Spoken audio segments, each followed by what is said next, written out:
আমরা কিভাবে মানুষকে সৎ কাজের আদেশ করতে পারি এবং অসৎ কাজের নিষেধ করতে পারি। শুরুতে আমরা একটু সৎ কাজের আদেশের ব্যাপারে আপনাদের মাঝে আলোচনা করি।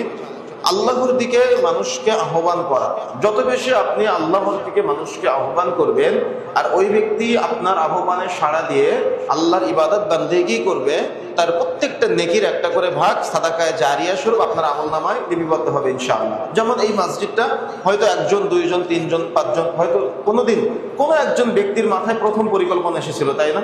তারপরে তিনি হয়তো আরেকজনের কাছে শেয়ার করেছেন, দুইজন তিনজন একসাথে মিলে পরিবেশ তৈরি করেছেন। তো আল্লাহর পথে মানুষকে দাওয়াত দেওয়ার, যেখানে মানুষ আল্লাহর সাজদা করবে, যেখানে মানুষ আল্লাহর ইবাদত করবে, এই যে আপনি ভালো কাজের আদেশ মানুষকে দেওয়ার জন্য একটা চমৎকার ব্যবস্থাপনা করেছেন। যিনি প্রথম সূচনা করেছেন, যার ব্রেনে প্রথমে এসেছে, আপনি কি জানেন ওই ব্যক্তি কিন্তু দুনিয়াতে আজীবন থাকবে না। আমি আপনি দুনিয়াতে আজীবন থাকবো না। যতদিন এই মসজিদ চলমান থাকবে সবার একটা করে নেকির ভাগ আমাদের আমলনামায় লিপিবদ্ধ হবে।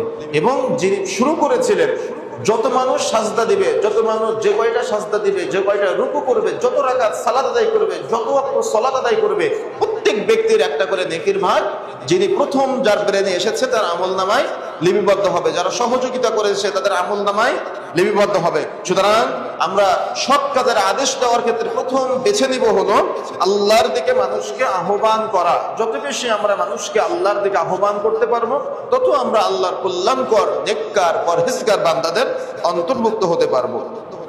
দ্বিতীয়ত উলামায়ে কেরাম বলেছেন সেটা হলো মসজিদ নির্মাণ করা। আমি কিছুক্ষণ পূর্বেই বলেছি যে মসজিদ নির্মাণের ব্যাপারে উলামায়ে কেরাম গুরুত্ব দিয়েছেন। সৎ কাজের আদেশের ব্যাপারে যখন আপনি মানুষের সাথে সৎ কাজের আদেশ দিবেন, মসজিদ নির্মাণের ব্যাপারে পরামর্শ করবেন, আলোচনা করবেন, আপনি একজন ব্যক্তি, কিন্তু আপনি 5 জন ব্যক্তিকে যখন ইনভাইট করবেন, আহ্বান করবেন, ওই 5 জন ব্যক্তি হয়তো আপনার দাওয়াতে, যে মসজিদ আপনি নির্মাণ করতেছেন সে হয়তো আপনার সহযোগী হলো। ওই 5 জন ব্যক্তির MLM বিজনেস বুঝেন আপনারা, যেটা বর্তমানে সুদের সবচাইতে বড় সরাসরি আমাদের সমাজে চলতেছে। যে কয়জন লোক নিয়ে আসতে পারবে, যতজন তার ওই আমলনামায় বলা চলে এভাবে যে লোক যুক্ত করতে পারবে, আর 5 জন, ওই 5 জন, আরো 5 জন করে 25 জন, এভাবে যত বাড়াতে পারবে শত শত লোকের একটা পার্সেন্টেজ তার আমলনামায় চলে আসবে। তার মানে তার টাকা যুক্ত হবে, পার্সেন্টেজ যুক্ত হবে।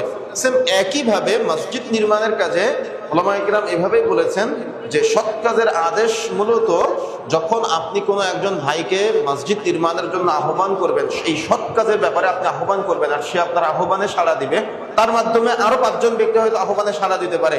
সবার একটা করে নেকির ভাগ আপনার আমলনামায় অটোমেটিক যুক্ত হতে থাকবে, আপনি না চাইলেও যুক্ত হবে ইনশাআল্লাহ। সুতরাং এই ব্রেনের মধ্যে এই চিন্তাটা সবসময় রাখতে হবে।